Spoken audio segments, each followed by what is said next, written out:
Bonsoir, comment ça va? Alors, moi ici c'est déjà le soir, mais c'est en fait en pleine nuit pour ceux qui sont en France.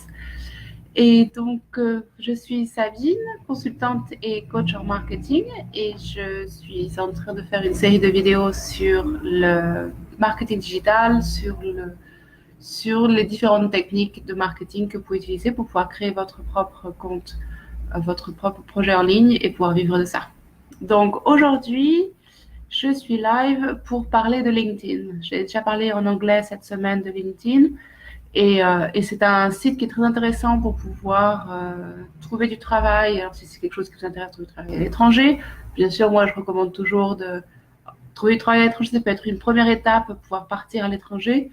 Mais en fait, pour moi, je trouve vraiment le plus simple, c'est de créer son propre projet en ligne qui a un projet qui a un rapport avec soit sa passion, soit avec sa profession. Donc, de pouvoir passer de employé dans une entreprise à travailler pour son compte, faire plus ou moins la même chose, mais avec des relations plus courtes avec des clients.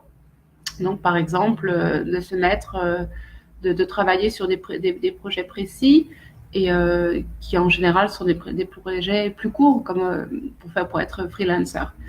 Et donc, LinkedIn, pour moi, est une plateforme très importante. Et aussi pour mes propres projets, pas seulement pour chercher du travail, mais pour travailler à mon compte et trouver des clients, trouver des partenaires, me connecter avec des gens dans mon pays, dans le pays où je suis ou dans la même profession ou qui font un travail assez similaire au mien ou qui ont un parcours similaire.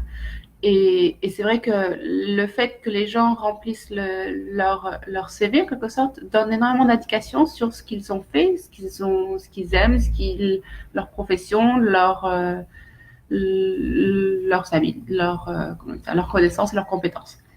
Et ce qui permet de pouvoir chercher vraiment avec précision les gens. Et ça, j'aime beaucoup parce que c'est pouvoir d'être sûr quand on trouve le profil de quelqu'un, on peut vraiment déjà se donner une idée de qui est cette personne-là.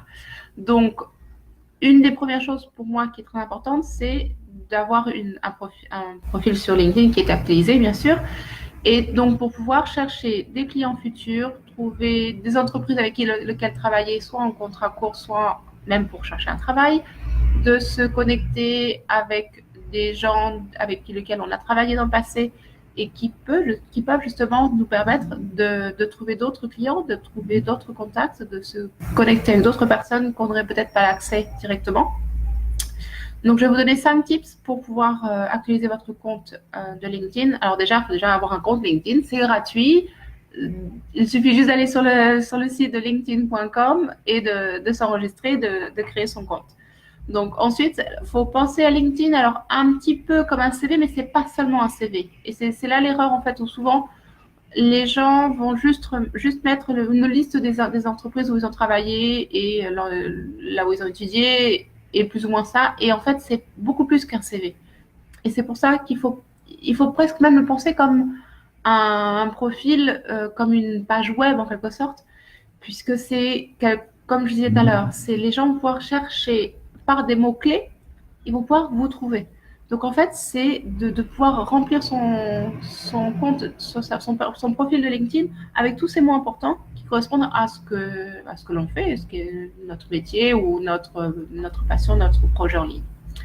Donc le premier, c'est sous le nom, il y a un espace pour mettre un titre.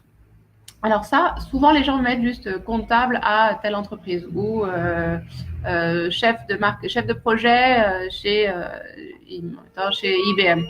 Alors c'est bien, sauf que ça donne pas grand-chose au moment où plus tard, quand vous serez à mettre des commentaires à être plus actif sur la plateforme, de juste remettre ça, c'est pas assez. Et en fait, il faut vraiment changer ce titre-là et penser aux gens que l'on veut attirer. Donc, soit des clients, soit des collègues, soit des partenaires stratégiques. Et donc, essayer de chercher ça et de changer cette phrase avec un exemple concret de choses que vous pouvez apporter ou que vous avez fait et qui correspondent à votre projet. Donc moi, dans mon cas, je mets pas, j'explique ce que je fais. Ah oui, il y a une formule aussi qui est assez intéressante qui est souvent, j'aide telle personne à achever telle chose, à accomplir telle chose. Et en fait, d'utiliser cette formule-là pour pouvoir le mettre. Alors, c'est très court, il faut essayer de trouver une façon de le réduire le plus possible, mais de mettre ça là. Donc, ça, c'est la première étape, le titre ou le sous-titre sous votre nom. Ensuite, le résumer. Alors, c'est très important de remplir ça parce que c'est là où les mots-clés vont ressortir au moment de la recherche dans des descriptions de chaque poste, mais aussi dans votre résumé. Donc, c'est toujours en pensant à qui va lire ça, une entreprise, un employeur potentiel, un client potentiel, un partenaire. Qu'est-ce qui va les intéresser? Donc, ce qui les intéresse, en fait, c'est toujours qu'est-ce que tu as qui peut m'intéresser? C'est toujours, en fait, dans une relation commerciale, il y a toujours ça. J'ai besoin de telle chose, est-ce que tu peux m'aider à accomplir ça? Et donc, c'est de chercher, pareil, de penser, alors là, d'expliquer bien clairement avec qui on souhaite travailler, quel genre d'entreprise, quel genre d'industrie, quel pays, si on souhaite partir à l'étranger ou changer de secteur. Donc, voilà, de vraiment d'expliquer avec qui on travaille, qu'est-ce que l'on fait, qu'est-ce qu'on aide quels sont les problèmes quelles sont les solutions qu'on apporte et quels sont les problèmes auxquels on est confronté et que l'on peut apporter une solution. Qu'est-ce qu'on a fait, quels ont été les résultats jusqu'à maintenant. Donc là, de mettre ça. Alors là, il n'y a pas besoin de reprendre en ordre chronologique les expériences. C'est vraiment en général et les résultats, mais voilà, ça peut être, il n'y a pas besoin de préciser pour quelle entreprise on a fait tel résultat. C'est voilà, juste de mettre des points importants de ce que l'on fait. Alors là aussi, on peut préciser ses spécialités. Si justement on a travaillé dans différents secteurs, différentes entreprises, est-ce qu'il y a des spécialités qui sont différentes, de pouvoir mettre ça ensemble là dans le résumé. Ensuite, d'avoir le détail de les derniers postes. Alors pour revenir les dernières années, si tu as une expérience beaucoup plus grande, peut-être pas revenir 20 ans plus tôt, mais vraiment de revenir de rajouter un détail, une description. Et alors, pareil, comme pour le résumé, de voir qu'est-ce qu'on a apporté à l'entreprise sur laquelle on était. Qu'est-ce qu'on a apporté au sein de l'équipe. C'est pas nécessairement d'avoir vendu des millions et des millions. Non, c'est au sein de l'équipe. Quelle était notre expérience et qu'est-ce qu'on a pu apporter au sein de l'équipe, au sein de l'entreprise ou pour un projet spécifique. Donc là, ça de remplir ça. Ensuite, de chercher à avoir plus de recommandations et de donner des recommandations. Et donc, la meilleure manière de recevoir des recommandations des gens, c'est d'en donner. Donc, n'hésitez pas, faites des recommandations sur vos anciens collègues, vos anciens boss, vos anciens patrons, des profs de l'université, des personnes avec qui vous avez travaillé sur des projets, soit des projets associatifs ou à but non lucratif, tout ce que vous pouvez trouver et qui va pouvoir vous permettre d'avoir des commentaires, des recommandations de personnes. Alors même si c'est pas nécessairement très professionnel dans le sens où c'était pas dans un cadre professionnel, par exemple pour une association, si vous avez été volontaire d'une association ou pour un projet spécifique, pour une campagne spécifique de financement pour une association ou pour un projet, d'expliquer quel était de pouvoir montrer, donc déjà de valider le fait que vous ayez fait telle ou telle chose, et surtout, ça donne une image, ça donne une meilleure image de qui vous êtes en tant que personne. Et ça, en fait, c'est très important parce que justement sur les réseaux sociaux et sur LinkedIn et les autres plateformes, il y a toujours ce doute par rapport est-ce que je peux faire confiance à ce que je lis? Est-ce que cette personne dit vraiment la vérité?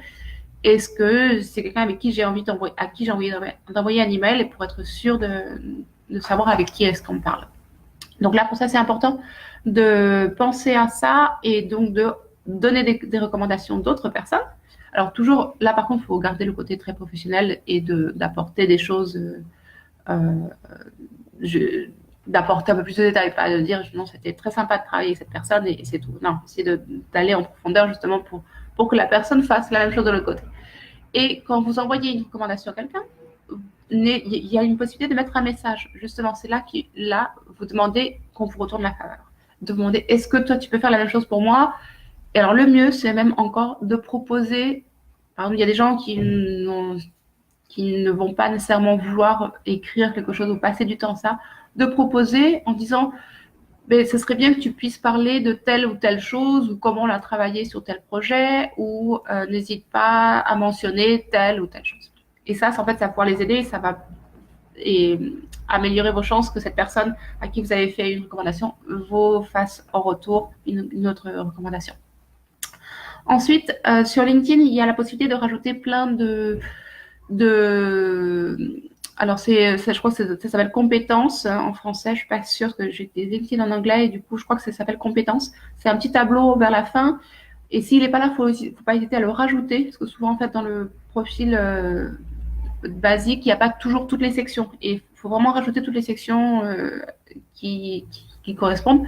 Et donc là, c'est toutes les vos compétences. Donc là, alors, ça commence souvent avec Microsoft, Excel, Word, Outlook. D'aller beaucoup plus au-dessus de ça parce que en fait ça vraiment maintenant voilà c'est et d'aller sur soit des programmes très spécifiques, soit justement de esprit d'équipe, travail en équipe ou gestion de projet et d'aller vraiment à chercher des capacités qui sont pas justement pas des connaissances alors ce qu'on appelle en anglais il y a les hard skills et soft skills. Donc les hard skills, ça va être des compétences dures, donc c'est des softwares, des programmations, un langage par exemple informatique, des choses comme ça. Et il y a les soft skills qui est justement là, ce sont des choses plus qui sont en relation avec votre personnalité, avec qui vous êtes. Donc ça peut être détermination, esprit d'équipe, leadership. Ça peut être voilà, des choses qui sont beaucoup plus reliées à votre personnalité et qui montrent votre personnalité. Et ça aussi, ça permet, parce qu'en fait, les gens après, donc les personnes qui visitent votre page, au fur et à mesure, vont pouvoir rajouter un petit plus, je crois que c'est un petit plus, en face de ces compétences pour confirmer que vous avez vraiment ces compétences-là. Donc, n'hésitez pas à en mettre une vingtaine en tout, et comme ça, au fur et à mesure, vous en aurez de plus en plus. Ça, et ensuite, le dernier point, c'est de rajouter le plus de connexions possible. Et ça, c'est vraiment très important d'avoir un profil pour que vous puissiez connecter de plus en plus, de vous connecter avec de plus en plus de monde, c'est d'avoir de plus en plus de personnes sur votre réseau. Donc, déjà commencer avec toutes les personnes avec qui vous avez travaillé, les entreprises où vous avez été, les associations, les universités, vos anciens collègues, les personnes avec qui vous avez étudié, soit à l'université ou dans d'autres écoles, ou aussi dans des projets plus petits, mais des personnes avec qui vous avez été en contact. Puisqu'en fait, il faut vraiment essayer d'avoir une ramification ou un réseau de plus en plus étendu. Et au fur et à mesure, d'aller rajouter des personnes. Et en fait, plus vous avez des gens avec qui vous avez des liens, vous allez avoir plus d'accès encore plus de monde. Donc, faut vraiment, parce que LinkedIn bloque les contacts au 2e et 3e degré, donc ça vous pouvez rajouter, mais au 3e degré, en fait, souvent, on ne peut pas rajouter une personne avec qui on n'a pas un 3e degré de connexion. Donc, soit il faut envoyer un email, ce sont ces emails qui ont un coût, ou alors soit des fois on peut réussir à trouver des techniques justement en cherchant les adresses email. Il y a des techniques pour arriver en se rajoutant dans des groupes où ces gens sont dans des groupes. Et en fait, une fois qu'on est dans le même groupe que quelqu'un, on peut les rajouter en tant que contact. Donc ça peut être une bonne manière aussi de rajouter des gens. Mais voilà, n'hésitez pas à rajouter plein de monde et toujours envoyer un message personnel en expliquant pourquoi vous vous connectez. Parce que soit un changement de carrière, vous allez dans une nouvelle industrie et vous voulez vous connecter avec des gens qui sont déjà présents dans cette industrie-là. Vous allez dans un nouveau pays, une nouvelle région, une nouvelle ville. Mais de mettre un petit mot.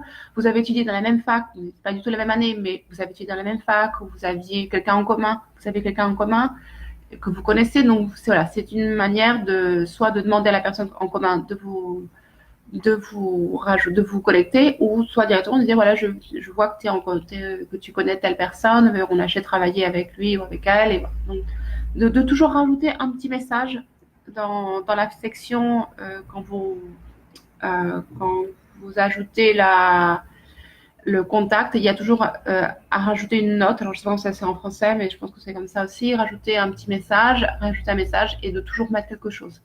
Mais alors, même si des fois, ça peut être, par exemple, ils ont visité tel pays et ils en ont parlé ou ils ont fait un volontariat à tel endroit, et ben de rajouter s'il y a une connexion avec ça, si essayer de toujours trouver une connexion. Et en fait, il y a très très souvent.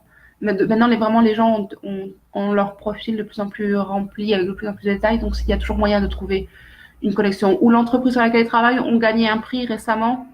Et c'est une entreprise qui vous intéresse beaucoup parce que vous souhaitez intégrer cette entreprise-là ou travailler avec eux, leur offrir des services en tant qu'indépendant. Voilà, de trouver un lien, quelque chose et de commencer avec ça. Et ça, c'est très important pour pouvoir être mémorable avec les gens. C'est ça qui est important sur LinkedIn. Et surtout, ce qui est important sur les réseaux sociaux, c'est qu'il y a tellement de monde, on est vite perdu avec qui on s'est connecté. Et c'est vrai que si on a quelqu'un qui nous a écrit et qui a laissé un message personnel et qui avait du sens, parce que souvent aussi on reçoit des messages, ça ne veut rien dire, mais un message qui apporte quelque chose de différent, ben on se souvient de cette personne-là. Et après, quand on cherche un partenaire, quand on cherche un client, quand on cherche un client dans le sens, quand on cherche un prestataire de service, on va penser à cette personne-là parce qu'on va, ou du moins s'en souvenir. Quand on va le chercher, on va le voir apparaître dans notre liste de recherche de LinkedIn. On va voir qu'on avait telle personne avec qui on est déjà en contact et qu'on avait en même temps déjà reçu un message de cette personne. Et ça aide toujours. Voilà, donc ça sont mes petits tips pour changer et actualiser votre compte LinkedIn. Et franchement, en pensant vraiment, en moins de 10 minutes, on peut avoir son compte actualisé et prêt pour pouvoir chercher des clients, chercher des contacts, chercher des employeurs, chercher des partenaires pour travailler ensemble et pouvoir avancer sur des projets. Voilà, je vous dis à bientôt pour une autre vidéo en français.